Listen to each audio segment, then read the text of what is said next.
सकाळी एक अधिकारी याला रिटायर झालेला आहे. मी कुठल्या रिटायरमेंटच्या अधिकाऱ्याचा सत्कार वित्कार कोण आमदार खासदार करतो का?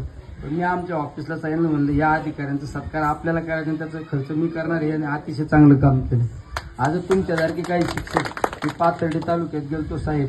पाथर्डी तालुक्यात शिक्षकांनी मुलांसाठी एक बँक बनवली आतच, म्हणजे कपाटातच. ते ऊस सगळे ऊसतोडी कामगारांचे मुलं त्यांचे आईबाप ऊस तोडायला जातात बाहेर, आणि ते पोरं कोणाकडे आजी आजोबाकडे कोणाकडे शेजाऱ्याकडे असे पोरं, मग ते ऊस तोडणारे आले का गावाकडे शिक्षकाकडे 100 रुपये देऊन ठेवायचे. मग त्या शिक्षकांनी पोराला 10 रुपयाचा पेन लागला का 10 रुपयाचा पेन द्यायचा. मग 100 रुपयातून 90 रुपये राहिले. आणि उद्या 100 त्याला कंपास लागली, वया लागल्या, 100 रुपये संपले का मग परत त्याच्यावर 10 रुपये पैसे लागले. आणि त्या शाळेत मी सर तुम्हाला अभिमानाने सांगतो, त्या शिक्षकांचं तर मी इतके हस्ताक्षर तुम्ही 10 पोरं काढले ना, तुम्हाला प्रश्न पडेल या 10 पोरात कोणाचा नंबर द्यायचा.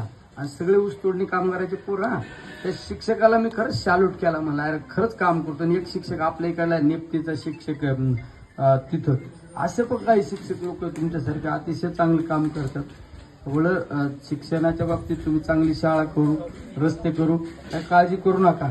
मी तुमच्या बरोबर आहे. काही असलं सांगत चला.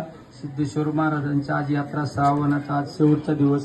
त्यामुळं शंकर महादेवाला प्रार्थना करतो की आमच्या या सगळ्या गोरगरीब जनतेला, आमच्या या सगळ्या भोळ्या भाबड्या जनतेला सुखी समाधानी ठेवू. यांच्या चेहऱ्यावर नेहमी हसू दिसलं पाहिजे हीच